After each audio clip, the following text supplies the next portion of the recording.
बच्चों, कैसे हैं आप? स्वागत है फिर से आपका केमिस्ट्री क्लास में। और आज जो हम टॉपिक पढ़ाने जा रहे हैं वो कोलिगेटिव प्रॉपर्टी में second colligative property elevation and boiling point. और colligative property you know very well that depends on the number of solute particles. Clear? तो सॉल्यूट पार्टिकल्स पर डिपेंड करती हैं। एलिवेशन बॉइलिंग पॉइंट का मीनिंग हुआ कि अगर नॉन वोलेटाइल सॉल्यूट हम डालते हैं किसी सॉल्वेंट में, तो जो प्योर सॉल्वेंट का बॉइलिंग पॉइंट है उससे ज्यादा हो जाएगा उसका बॉइलिंग पॉइंट अगर नॉन वोलेटाइल सॉल्यूट पड़ा हुआ है। ठीक है, जैसे वाटर है हमारा, वाटर का 100 डिग्री सेल्सियस होता है। अगर उसमें शुगर या ग्लूकोज कुछ ऐड करते हैं जो कि खुद वेपराइज ना हो, ऐसा अगर हम डाल देते हैं तो फिर बॉइलिंग पॉइंट वो 100 पे बॉयल नहीं होगा, वो 100 से ज्यादा पे बॉयल होगा। तो जो इंक्रीज हुआ है, एक 100 पे बॉयल हो रहा है, एक 100.5 पे हो रहा है, तो 0.5 जो हुआ वो एलिवेशन एंड बॉइलिंग पॉइंट होता है। क्लियर? तो इसको ये कह सकते हैं कि on addition of non volatile solute in solvent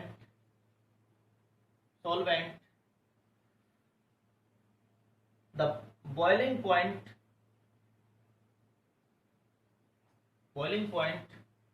of solution increases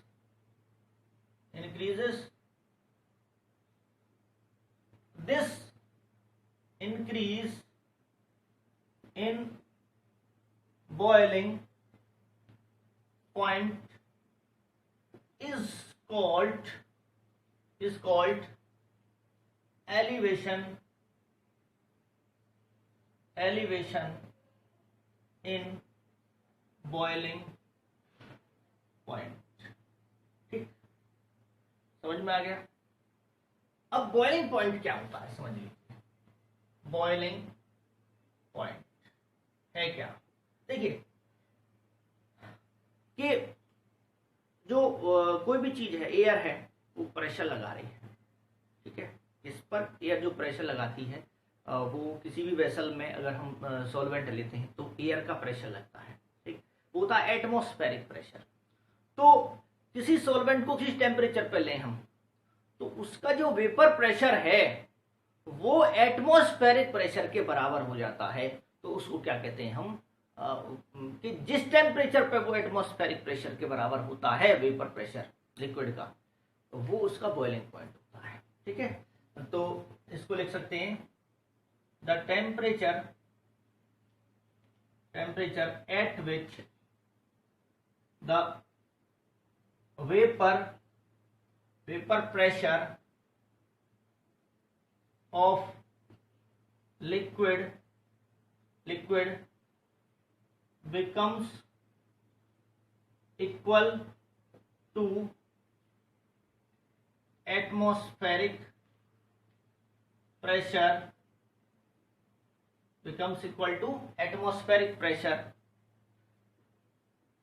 is called boiling point. कि एटमॉस्फेरिक प्रेशर के इक्वल हो जाए जो किसी वेपर प्रेशर लिक्विड का, तो वो क्या हो जाएगा, उसे बॉइलिंग पॉइंट कहते हैं। ठीक, अब देखिए इसको हम वाटर के रेस्पेक्ट में देखते हैं, इसको रफ किए देते हैं यहां से।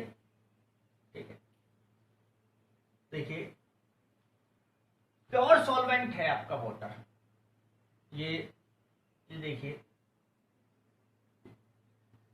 ये क्या है, सॉल्वेंट है, वाटर ही ले लेता हूं मैं। ठीक है, और इसकी ये क्या बन रही है, इधर जब हम टेम्परेचर बढ़ाते चले जाएंगे, टेम्परेचर बढ़ाएंगे हम इसको। ठीक है, तो जैसे ही हम टेम्परेचर बढ़ाएंगे तो क्या बनेगी, वेपर बनेगी। ये क्या है, ये है आपका वेपर। ठीक, और वेपर है तो वेपर का क्या होगा, वेपर प्रेशर भी होगा, वेपर प्रेशर। ठीक है, अब जो वेपर प्रेशर लगाएगी इस पर, वेपर जो प्रेशर लगाएगी दैट इज वेपर प्रेशर। ठीक, 100 डिग्री सेल्सियस पर, ठीक है। एटमॉस्फेरिक प्रेशर क्या है? 1 एटमॉस्फेयर, यानी जो एयर जो प्रेशर लगा रही है, ठीक है, जो एयर प्रेशर लगा रही है वो कितना है? 1 एटमॉस्फेयर। या अब 100 पर अगर वेपर का प्रेशर हो जाता है, इस पर हीट करते चले जाते हैं, हम हीट करते हैं, ठीक है। हीट करने पर क्या होगा? हीट किया जा रहा है, ठीक है, यहां से। तो 100 डिग्री सेल्सियस पर जो वेपर प्रेशर है वो 1 एटमॉस्फेयर हो जाता है, और बार में अगर देखें तो 1.013 बार हो जाता है, ठीक है। तो अब जब 1 एटमॉस्फेयर के इक्वल वेपर का प्रेशर हो गया, जिस टेम्परेचर पे हुआ वो बॉइलिंग पॉइंट हुआ। तो वाटर का जो बॉइलिंग पॉइंट है वो कितना है? वो हुआ आपका, ये बॉइलिंग पॉइंट है, ठीक है, इसका ऑफ वाटर। ये प्योर सॉल्वेंट है, ठीक है। अब देखिए, अगर इसमें मैं नॉन वोलेटाइल सॉल्यूट ऐड करता हूं, यहां पर हम नॉन वोलेटाइल सॉल्यूट ले रहे हैं, ठीक। ये आपका कितना है? ये वाटर है, ठीक है, वाटर है। अब इसमें हमने क्या ऐड कर दिया? सुक्रोज। सुक्रोज, तो देखिए सुक्रोज के जो मॉलिक्यूल्स हैं वो तो, सुक्रोज के मॉलिक्यूल्स क्या करेंगे? मान लीजिए ये सुक्रोज के मॉलिक्यूल्स हैं, ठीक। क्या ये वाटर के मॉलिक्यूल्स को इजीली जाने देंगे वेपर स्टेट में? इसमें जाने देंगे क्या आसानी से? नहीं जाने देंगे, इजीली ये इसको इधर जाने नहीं देंगे। तो अगर हमने टेम्परेचर केवल 100 ही रखा, हीट कर रहे हैं इसको, अगर 100 ही रखा हमने, ठीक है, तो 100 पर क्या इतना वेपर प्रेशर बन जाएगा जितना कि प्योर का है? प्योर में तो कोई रोकने वाला नहीं था इधर, ठीक, समझ में आ गया। तो इसमें क्या इतना बन जाएगा? नहीं। तो इसके लिए क्या करेंगे हम? टेम्परेचर हमें बढ़ाना पड़ेगा, वेपर कम रहेगी, यहां वेपर कम रहेगी, ठीक। और ये अभी 1 एटमॉस्फेयर नहीं पहुंचा है। अब देखिए, अगर आप इसका टेम्परेचर बढ़ा देते हो, अब ये तो डिपेंड करेगा कि कितने पार्टिकल्स हैं शुगर के, कितना वो रोक रहे हैं वेपर में जाने से, ठीक। तो हमें अगर 1 एटमॉस्फेरिक प्रेशर के बराबर लाना है, वेपर का जो प्रेशर है अगर हमें 1 एटमॉस्फेरिक के बराबर लाना है, वेपर इतनी तो बननी चाहिए कि जो वेपर प्रेशर 1 एटमॉस्फेरिक के बराबर हो जाए, ठीक है। तो उसके लिए हमें मोर देन 100 डिग्री सेल्सियस, यानी 100 से ज्यादा हमको क्या करना पड़ेगा? उसको टेम्परेचर बढ़ाना पड़ेगा, ठीक है। तब उसका वेपर प्रेशर क्या होगा? तब वेपर ज्यादा बनेगी, ठीक है, तब जाके वेपर प्रेशर 1 एटमॉस्फेरिक के बराबर हो जाएगा।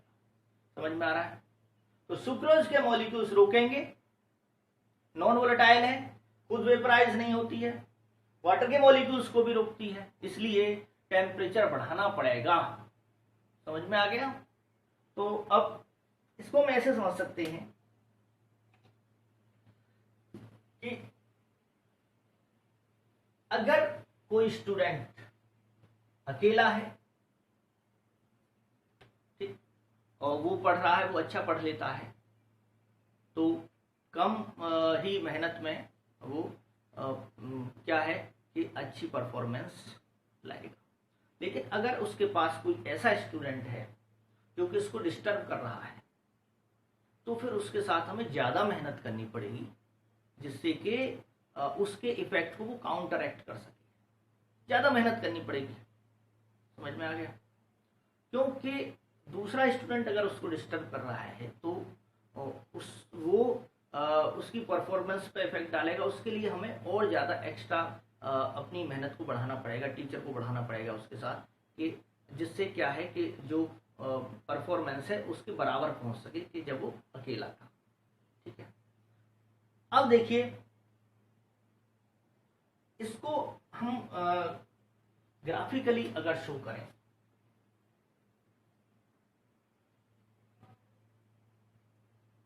देखिए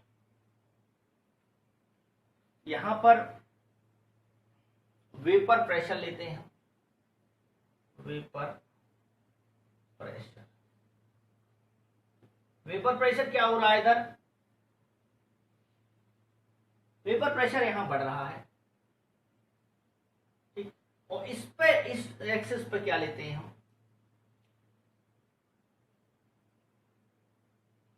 टेम्परेचर, इस पे क्या लेते हैं, टेम्परेचर। टेम्परेचर और वेपर प्रेशर में क्या रिलेशन होता है, डायरेक्टली प्रोपोर्शनल, टेम्परेचर ज्यादा होगा तो वेपर प्रेशर भी ज्यादा होगा। यहां हमने फिक्स कर दिया है, ये जो पॉइंट है ये है आपका 1 atm, ठीक, और 1.013 बार, ये है इसका, ठीक है। अब देखिए हम 0 से मान के चलते हैं अगर, तो इधर की तरफ 0 मान रहे हैं तो 0 पर तो सॉलिड होगा, तो कहीं ना कहीं कोई ऐसा पॉइंट होगा, ये इस पॉइंट पे मान लीजिए ये लिक्विड है, क्या है, लिक्विड है, ठीक, इस पॉइंट पे। और आपने क्या किया, स्टार्टिंग किया उसको हीट करना, सॉल्वेंट को, ठीक है, इस पर है, इस पॉइंट पर है, इस पॉइंट पे है, ठीक है, ये टेम्परेचर है, इस टेम्परेचर पे ये लिक्विड स्टेट में है, और इसको आपने स्टार्ट किया तो ऐसे करके आप दिखा सकते हो इसको,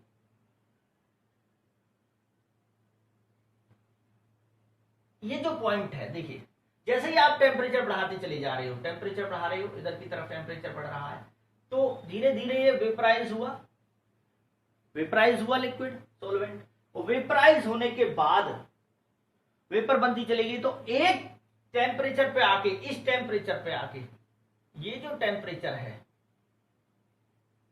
ठीक है, ये अभी प्योर सॉल्वेंट ले रहे हैं हम, ये क्या ले रहे हैं, प्योर सॉल्वेंट है, ठीक है, प्योर सॉल्वेंट।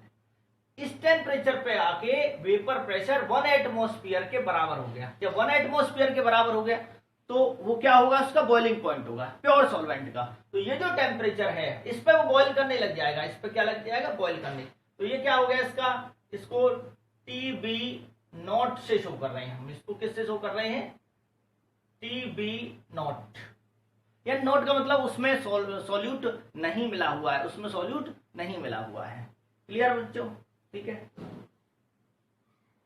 अब देखिए, अब इसमें आप सॉल्यूट मिला दीजिए, non volatile solute, non volatile solute आप मिलाएंगे तो वेपर प्रेशर डिक्रीज हो जाएगा, इस टेम्परेचर पर ये वेपर प्रेशर यहां पे है, ठीक है, नॉन वोलेटाइल सॉल्यूट डाला आपने तो पता चला कि वेपर प्रेशर कम हो गया, इसी टेम्परेचर पे वेपर प्रेशर कम हो गया। अब इसको हमने सॉल्यूशन को स्टार्ट किया, वेपराइज करना स्टार्ट किया, वेपराइज कर रहे हैं, ठीक,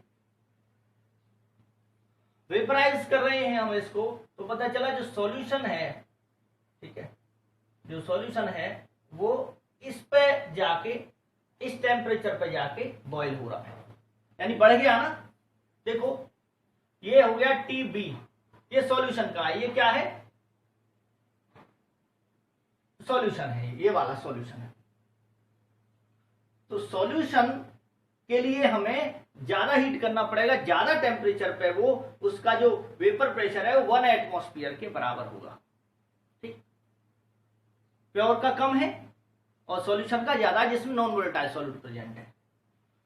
तो ये जो यहां तक ये जो इंक्रीज है, ये ज्यादा कौन सा है, ये सॉल्यूशन का, सॉल्वेंट का कम है, इसको डेल्टा TB हम कहते हैं, डेल्टा TB, ठीक, इंक्रीज हुआ, तो इसको क्या कहेंगे हम, देखिए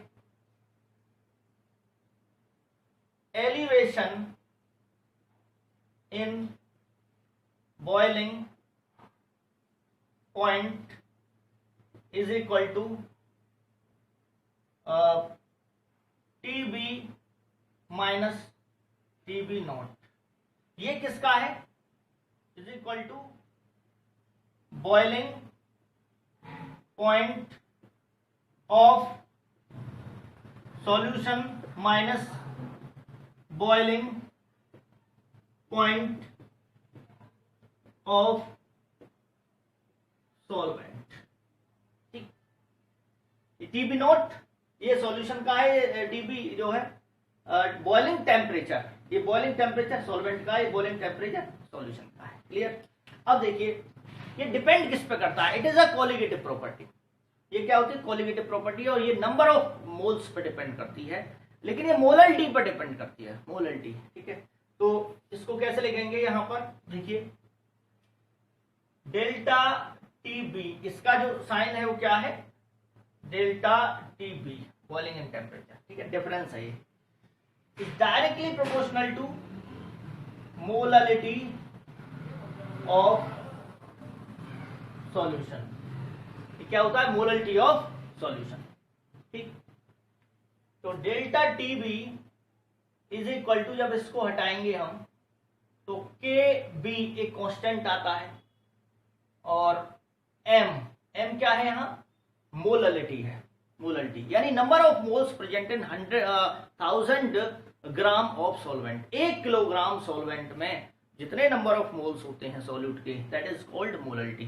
तो जितना ज्यादा मोल्स होंगे उतना ज्यादा इंक्रीज होगी, उतना ज्यादा रोकेंगे ना वो वाटर के, यानी वेपर के मोल, वाटर के जो मॉलिक्यूल्स हैं उनको वेपर में जाने से उतना ही रोकेंगे। ठीक, तो इसको हम यहां से रफ कर रहे हैं, समझ में आ गया होगा आपको ग्राफिकली। अब देखिए डेल्टा टीबी, के बी एक कांस्टेंट है, के बी ये क्या होता है, मोलल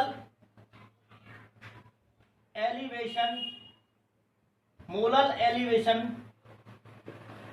कांस्टेंट और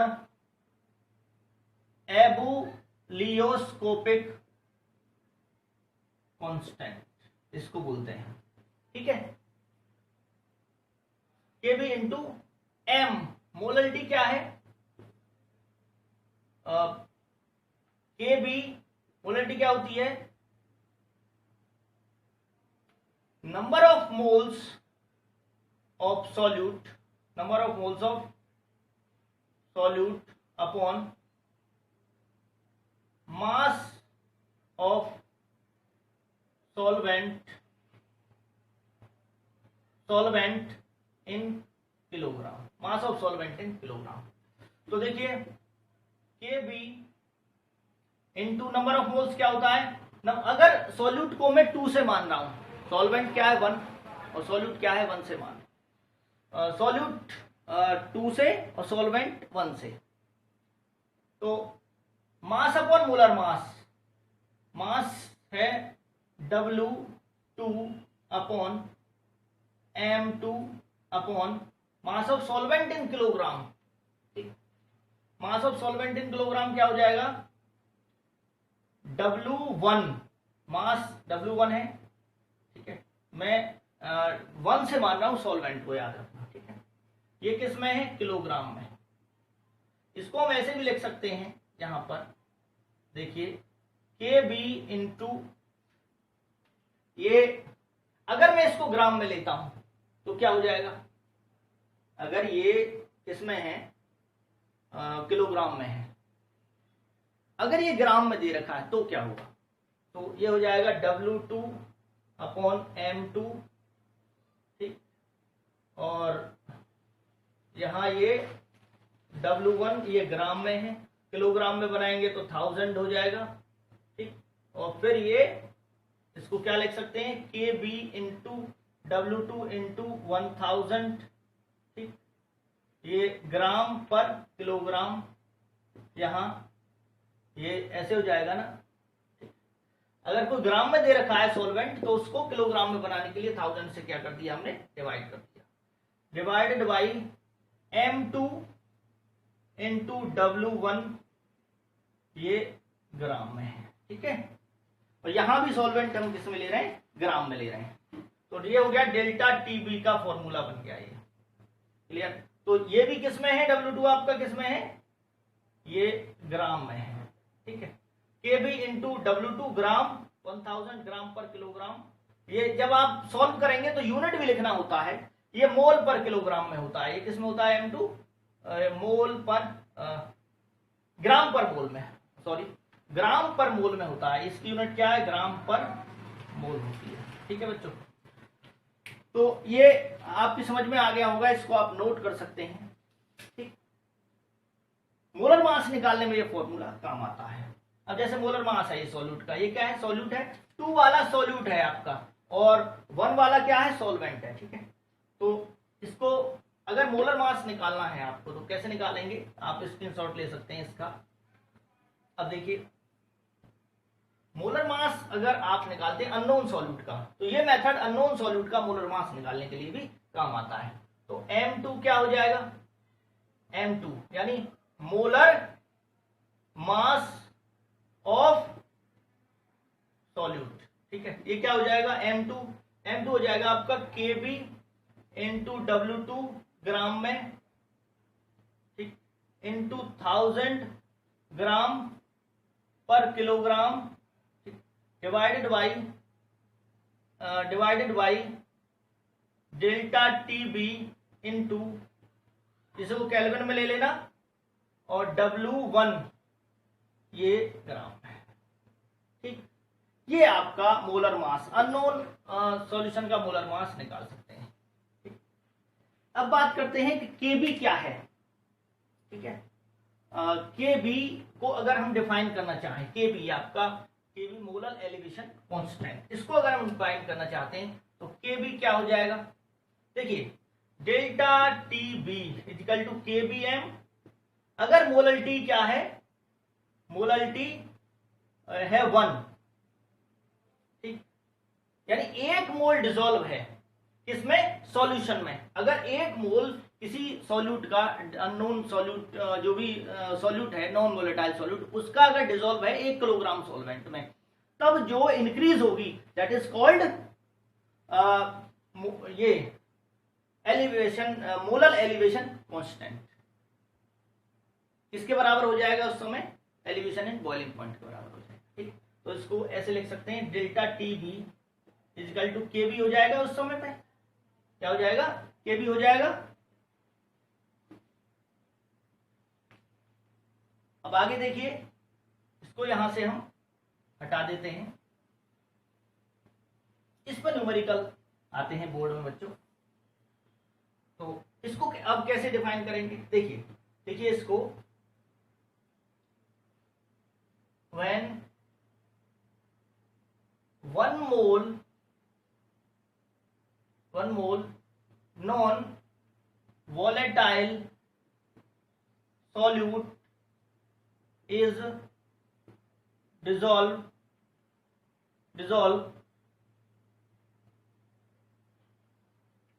in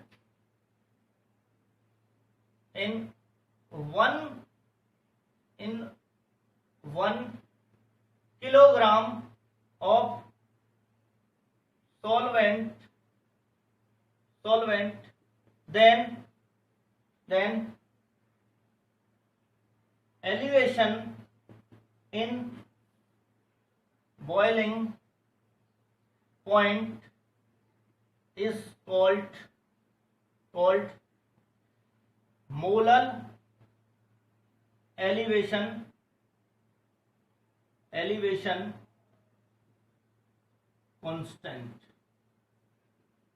कांस्टेंट और एबुलियोस्कोपिक कांस्टेंट, ठीक है।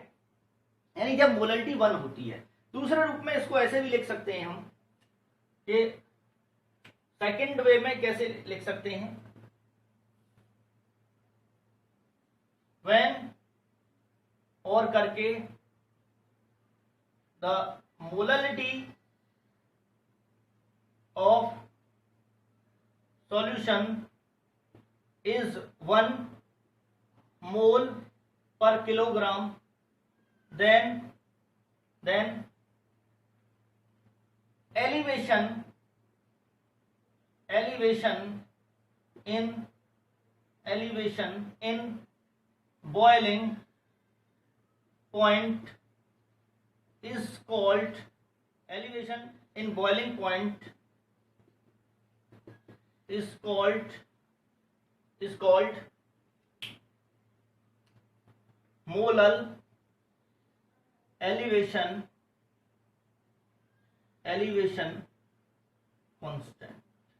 तो मैंने आपको दोनों तरीके से इसको बता दिया है, यानी कि जब मोलरिटी 1 होती है तब जो इंक्रीज होती है बॉइलिंग पॉइंट में, that is called molar elevation constant. ठीक है, और ये Kb किस पे डिपेंड करता है? Kb किस पे डिपेंड करता है? Nature of solvent. तो सॉल्वेंट पे डिपेंड करता है, ये सॉल्वेंट के लिए फिक्स होता है, किसी फिक्स टेम्परेचर पे ये सॉल्वेंट के लिए फिक्स होता है। जैसे वाटर के लिए अलग है, इथेनॉल के लिए अलग है, बेंजीन के लिए अलग है। ठीक है ना, तो ये हमने आपको बच्चों ये बताए हैं। एलिवेशन इन बॉइलिंग पॉइंट इस पर न्यूमेरिकल आते हैं, और आपको हमने फॉर्मूलेज भी बता दिए जिससे आप मोलर मास भी निकाल सकते हैं। ठीक है, तो अननोन सॉल्यूट है आपके पास, उसका आपको मोलर मास पता नहीं है कि ये सॉल्यूट क्या है, सॉल्यूट ही नहीं पता, तो उसका मोलर मास निकाल के किससे मैच कर रहा है मोलर मास, वही आपका सॉल्यूट हो जाएगा। ठीक है, तो पहले आप उसको प्योर सॉल्वेंट को का बॉइलिंग पॉइंट निकालिए, फिर उस सॉल्यूट को डाल के उसका बॉइलिंग पॉइंट निकालिए, फिर डिफरेंस निकालिए। ठीक है, फिर उसको फॉर्मूले में पुट कीजिए। ठीक है बच्चों, तो अब हम नेक्स्ट वीडियो में आपके लिए लेके आएंगे डिप्रेशन एंड फ्रीजिंग पॉइंट, जो नेक्स्ट कोलिगेटिव प्रॉपर्टी है बच्चों, इस पर न्यूमेरिकल करना। ठीक है, वीडियो कैसा लगा लाइक कीजिए, शेयर कीजिए और चैनल को सब्सक्राइब कीजिए। धन्यवाद।